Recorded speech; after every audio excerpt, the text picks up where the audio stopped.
사실 무인 뽑기방은 24시간 운영이 불법이라는 것 혹시 알고 계신가요? 이를 위반하는 경우에는 1년 이하의 징역 또는 1,000만 원 이하의 벌금에 처해질 수 있다라고 하는데요. 우리나라에서 운영되는 인형 뽑기방의 90% 이상은 아이러니하게도 불법의 요소를 가지고 있습니다. 요즘 동네마다 보이는 이 무인 뽑기방, 왜 이렇게 많아지는 걸까요?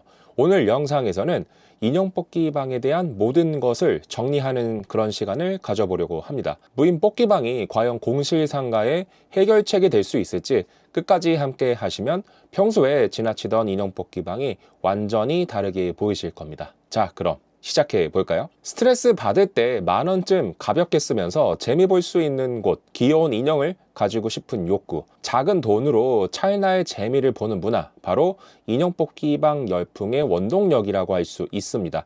2016년부터 한국의 인형 뽑기방이 폭발적으로 늘기 시작했고요.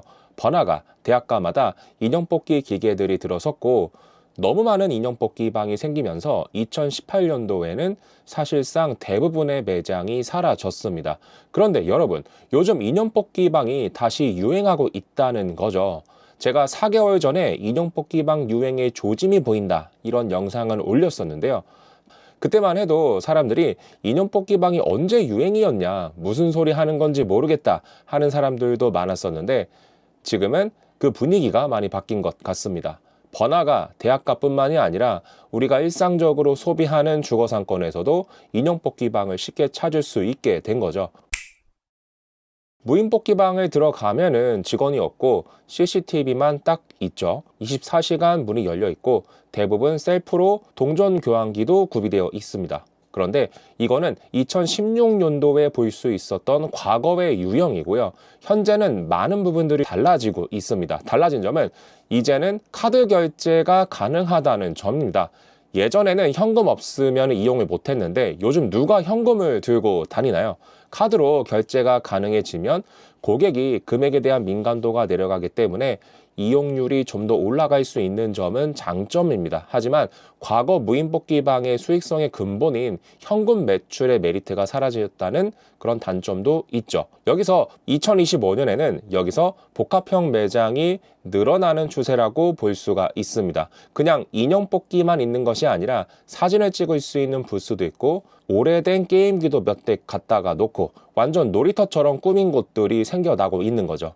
인형 뽑기, 포토, 음악 게임기 이렇게 복합적으로 꾸며서 고객의 체류 시간을 늘릴 수 있는 구조를 가져가고 있는 겁니다. 저는 앞으로 생기는 인형 뽑기방은 단순히 뽑기 기계만 있는 구조가 아니라 이렇게 복합 오락실 형태가 많이 늘어나지 않을까 싶습니다. 이유는 경쟁 강도 때문입니다. 무인 뽑기방도 여러 곳이 운영되면 결국 상권 나눠 먹기가 될 수밖에 없죠. 그래서 다른 매장과는 다른 차별성을 만들어야지만 경쟁에서 살아남을 수 있고 그 차별성을 위해서는 이제는 면적에 대한 확장이 필요합니다. 일반적으로 10평 정도의 공간이면 무인 뽑기방 운영은 가능합니다만 앞으로 살아남는 인형 뽑기방은 20평 이상의 나름 중형 면적이 될 거라고 볼 수가 있습니다.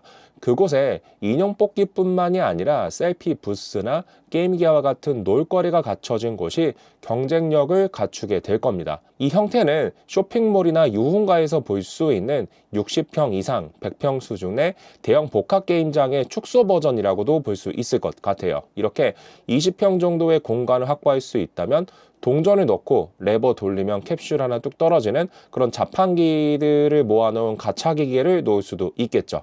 우리가 고깃집에 가도 메뉴의 구성을 신경 쓰는 것처럼 무인 뽑기방도 공간에 어떤 컨텐츠가 있느냐가 중요한 시장이 될 거라고 볼 수 있습니다. 인형 뽑기방도 전략적인 운영이 필요한데요. 가장 중요한 것은 저는 시장 타겟팅이라고 생각합니다. 누가 과연 우리 가게의 손님인가? 우선 내 가게의 주요 타겟 고객을 정리해야 됩니다. 인형 뽑기방은 뭐니 해도 10대, 20대 학생들, 커플, 대학생이 주 타겟이 될 수밖에 없습니다. 이 사람들이 언제 어디서 많이 다니는지를 생각하게 되면은 대학가 앞, 하플 상권, 학원가, 지하철역 근처, 영화관 근처 이런 곳이 적합한 입지라고 볼 수가 있겠죠. 한 가지 학교 바로 앞은 피하는 게 좋습니다. 왜냐? 법적으로 학교의 경계에서 200m 이내에는 이런 게임장을 못 열게 되어 있어요. 그리고 너무 강한 유흥 상권은 40대 이상의 소비 비중이 높기 때문에 오히려 가족들도 소비할 수 있는 먹자 상권이 더 좋은 선택이 될 수도 있습니다. 타겟이 정해지면 그 다음에는 그 취향을 파악해야 되겠죠. 근데 가게 근처 손님의 여성 비중이 많다라고 하면은 그러면은 귀여운 캐릭터 인형을 많이 넣을 수도 있는 거고요.